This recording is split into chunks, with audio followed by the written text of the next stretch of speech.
엔비디아가 4거래일째 하락세를 이어갑니다. 테슬라가 장중 480달러 선을 뚫어냈습니다. 비트코인 가격은 사흘 연속 신고가입니다. 출근길 뉴스프레소입니다. 현지 시간 17일 뉴욕 증시에서 3대 지수가 일제히 주춤했습니다. 내일 연준의 금리 결정을 대비하며 신중한 모습을 보였는데요. 특히 다우지수는 9거래일 연속 하락하며 1978년 이후 최장 연패 행진을 이어갑니다. 개장 전 발표된 11월 소매 판매가 서프라이즈 수준으로 나왔습니다. 미국 경제의 3분의 2를 지탱하는 소비가 견조하게 나왔으니 연준이 적극적인 경제 완화 정책을 펼칠 만한 논거가 약화된 건데요. 이에 내일 공개될 경제 전망에서 연준이 향후 금리 전망을 상향 조정할 가능성이 높아졌습니다. 고금리 지속 우려감, 즉 매파적 인하 경계감에 그간 트럼프 트레이드의 일환으로 많이 올랐던 금융과 산업주가 약했습니다. 즉 전통 우량주에서 일부 기술주로의 자금 이동이 지속되자 전자의 비중이 상대적으로 높은 다우지수가 0.6%의 낙폭으로 가장 부진했습니다.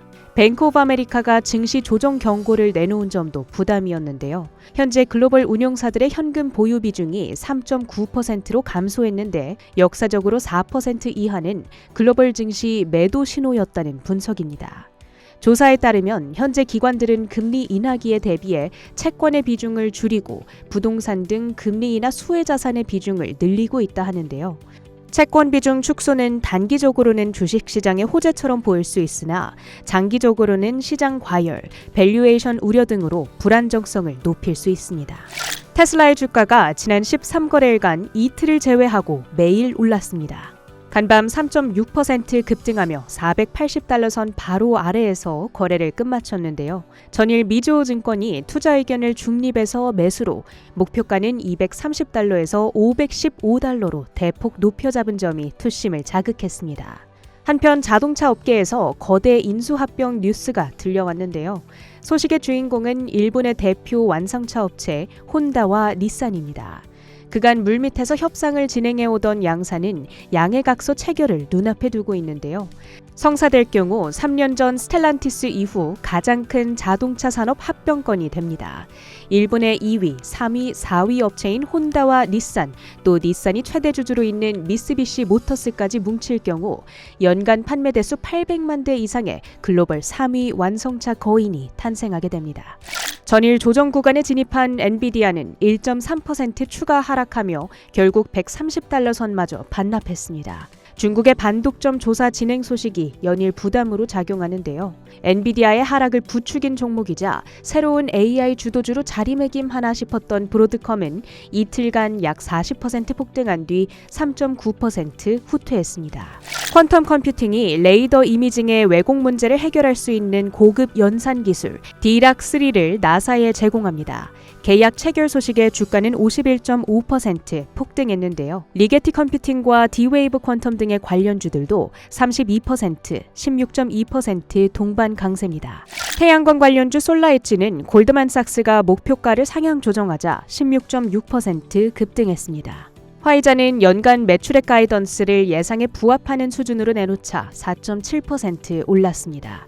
반면 트럼프가 처방약 중개인을 없애는데 적극적이라고 언급하자 유나이티드 헬스와 CVS 헬스 등의 보험주들이 일제히 급락했습니다. 테바 파마슈티컬스는 장질환 치료제에 대한 긍정적 임상 결과를 발표한 뒤 26.5% 급등했습니다. 출근길 뉴스프레소 헤드라인입니다. 12월 마지막 금리 결정을 하루 앞두고 25bp 금리 인하 가능성이 가장 강력한 가운데 지금은 점도표에 주목하고 있습니다. 우선 고용 붕괴에 대한 우려감도 줄어들었고 인플레이션 둔화세가 정체되고 있다는 점, 그리고 주식시장의 버블 가능성에 트럼플레이션의 우려감까지 더해지며 시장에서는 내년 금리 인하 속도 조절의 가능성이 높게 보여집니다. 기존 4차례 인하에서 1, 2회가량은 줄어들 수 있다고 보여지는 겁니다. 우선 11월 소매 판매가 한 달 전보다 0.7%가량 급증하며 시장의 예상치를 상회했는데요. 이에 전체적인 소비가 굳건하고 경제가 견조한 성장세를 보이고 있다는 점에서 이렇게 빠르게 경제가 상승한다면 예상대로 통화정책 속도를 조정할 가능성이 더 크게 보여지고 있습니다. 일론 머스크가 최고 등급의 미 군사기밀 접근권을 가진 상태에서 해외 지도자와의 만남이나 개인적인 사안에 대해 보고 의무를 이행하지 않아 미 국방부와 공군 등이 조사에 나섰다고 뉴욕타임즈가 보도했습니다. 외신들은 방산업체 계약자인 스페이스X가 비밀 취급 인가 여부에 따라 상당한 위기에 처할 수도 있다고 분석하고 있습니다. 다만 트럼프 당선인의 새 정부에서 머스크의 영향력은 여전히 강하게 유지될 가능성이 크다는 전망이 나오고 있어서 이러한 조사 결과가 스페이스X에 미칠 실질적인 영향은 아직 전해지지 않았습니다. 코즈웨이 캐피털 매니지먼트의 한 포트폴리오 매니저는 코리아 디스카운트가 재부각되었지만 정치적 상황에 따른 부정적인 요인들은 이미 주가에 반영되어 있다며 지금이 저가 매수의 기회라는 평가를 내렸습니다. 그리고 지금이 한국 투자자들에게 기회라고 전했는데요. 가치가 충분히 매력적이기 때문에 비중 확대 포지션을 유지하고 있고 새 정부가 들어서더라도 밸류업 프로그램이 지속될 가능성이 높아서 중장기적인 관점에서 한국 증시의 재평가를 강조했습니다. 그리고 어제 열린 56회 국무회의에서 대통령 권한대행을 하고 있는 한덕수 국무총리는 경제 활력 제고를 위해 내년 전체 세출 예산의 75%를 상반기에 조기 배정 그리고 조기 집행하겠다고 발표했습니다. 이를 통해 내수 회복과 국정 안정에 총력을 다하겠다는 방침을 밝혔습니다. 이어서 상품 시장입니다. 국제유가는 FOMC 금리 결정을 앞둔 경계감에 이틀째 하락했습니다. 주요 상품 가격 대부분 하락했고요. 비트코인은 4거래일째 상승합니다. 간밤에는 10만 8천 달러를 돌파하기도 했습니다. 유럽연합의 한 의원이 전략적 비축 자산으로 비트코인을 채택할 것을 촉구하며 논쟁이 되기도 했는데요. 이렇게 미국뿐만 아니라 다른 국가에서도 이러한 논의가 이뤄진다면 비트코인의 상승세가 조금 더 기대가 됩니다. 이상으로 뉴스프레소 전해드렸습니다.